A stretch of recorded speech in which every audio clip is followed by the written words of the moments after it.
Graphic designing की इस दुनिया में आपने बहुत से ऐसे animated games, animated text arts, logo designing, photo editing इत्यादि देखा होगा। लेकिन आज की इस वीडियो को कुछ ऐसे ही खास बनाने के लिए मैं आपको कंप्यूटर से जुड़े शॉर्टकट्स को ग्राफिक के जरिए कैसे रिप्रेजेंट किया जाता है ये दिखाने वाला हूं।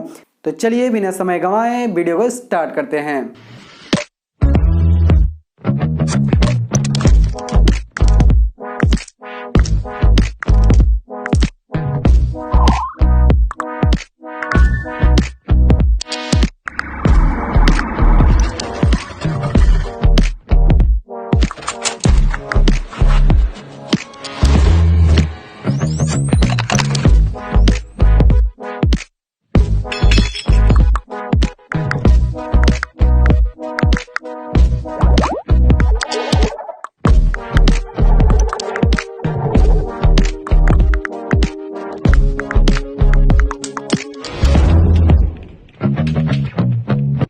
आई होप ये शॉर्ट वीडियो आपको जरूर पसंद आया होगा। फिर मिलते हैं इसी तरह के एक नए वीडियो के साथ, तब तक के लिए बाय बाय।